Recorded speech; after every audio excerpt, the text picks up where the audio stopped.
சொந்தங்களா, எல்லோரும் எப்படி இருக்கிறீங்க? நல்லா இருக்கிறீங்களா? இன்றைக்கி நம்ம மல்லி, உண்மையாக சொல்கிறேன், இது பேரே எனக்கு தெரில. யாருக்காவது பேர் தெரிஞ்சால் தயவு செய்து எனக்கு வந்து நீங்கள் சொல்லுங்கள். நான் லாஸ்ட் வீடியோவில் கூட சொல்லியிருப்பேன், இது பேர் எனக்கு தெரியலன்னு. மல்லிகைப்பூ செடி அப்படின்னாலே யாருக்குங்க பிரியம் இல்லாமல் இருக்கும். ஸோ அதனால தான் இந்த முறை நிறைய பூக்கள். லாஸ்ட் வீக் தான் ஒரு வீடியோ எடுத்து போட்டிருந்தேன். அதை விட இப்போ இந்த வாரம் வந்துட்டு நிறைய பூக்கள் பூத்துருக்கு. நான் எவ்வளோ பூத்துருக்கு அப்படின்னு எடுத்து காட்டுறேன் பாருங்களேன். இதெல்லாம் வந்து அப்படியே மலர்ந்துருச்சு. ரொம்ப சூப்பராக இருக்குது. என் பேர பிள்ளை என்னை கூப்பிட்டுக்கிட்டே இருக்குது அம்மா அம்மான்னு. அவனை வச்சுக்கிட்டு செடியில் கை வைக்க முடியாது இல்லைங்களா? ஸோ அதனால தான் ரொம்ப சூப்பராக எவ்வளோ பெருசாக இருக்குங்க. அதாவது இது வீடியோவில் வந்து பார்க்குறது எப்படி தெரியுதுன்னு எனக்கு தெரியல. பட் வந்து நேராக பார்க்கும்போது ரொம்ப அதாவது வந்து நீளமாக இருக்குது. நல்ல மொட்டு கூட வந்து ரொம்ப பெருசாகவே இருக்குது. லாஸ்ட் டைமெல்லாம் பார்த்தீங்கன்னா இந்த மாதிரி இதை விட கொஞ்சம் பெருசாக அந்த மாதிரி இருந்தது. ஆனால் இந்த முறை பார்த்திங்கன்னா நிறையவே ரொம்ப பெருசாக வந்து அப்படி இருக்குது.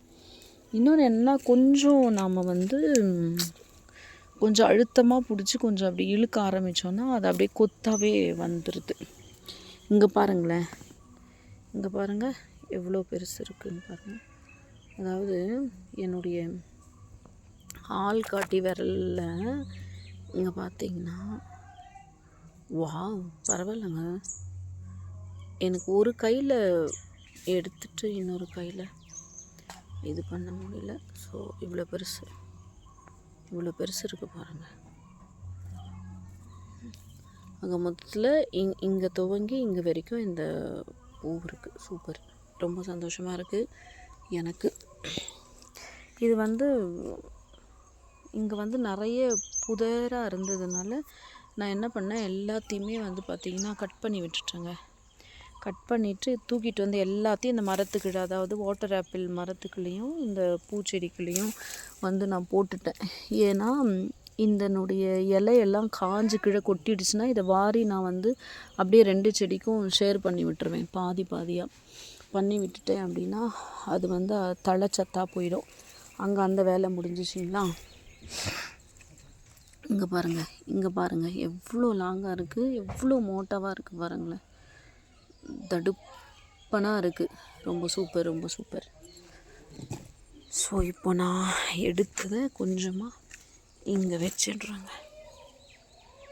அதாவது என்ன தான் நம்ம கடையில் வாங்கி இது பண்ணாலும் நம்ம வளர்த்து அவங்க நமக்கு பலனை கொடுத்து அதை எடுத்து நம்ம காயாக இருக்கட்டும், பழமாக இருக்கட்டும், பூவாக இருக்கட்டும், எதுவாக இருந்தாலும் அதில் இருக்கிற ஒரு பெரிய சந்தோஷம் வேறு எதுலேயுமே வந்து இருக்கவே இருக்காது நிச்சயமாகவே.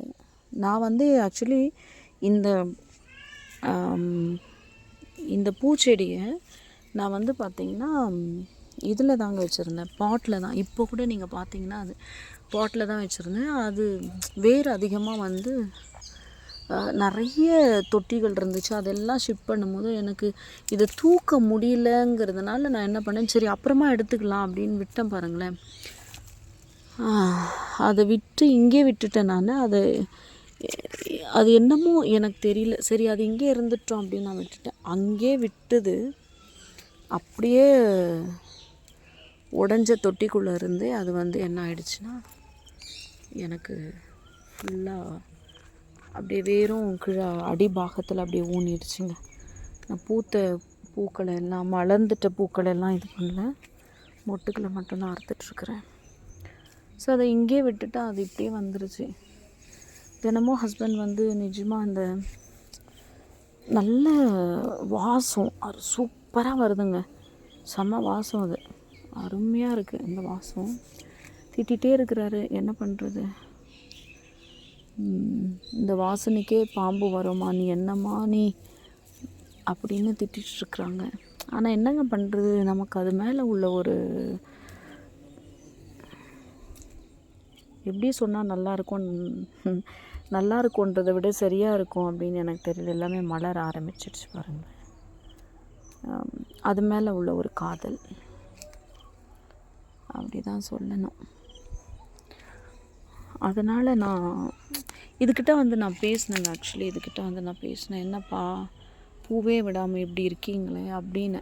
லாஸ்ட் வீக் தான் 6 days சும்மா கொஞ்சம் தான் நான் வந்து பூ அறுத்துருப்பேன். நான் உங்களுக்கு கூட வந்து காட்டியிருப்பேன். கொஞ்சம் தான் வந்து நான் எடுத்திருந்தேன். ஆனால் இப்போது நான் கொஞ்சம் பிஸியாகிட்டேன். அதனால் என்னால் பார்க்க முடியாமல் போயிட்டு பாருங்கள்.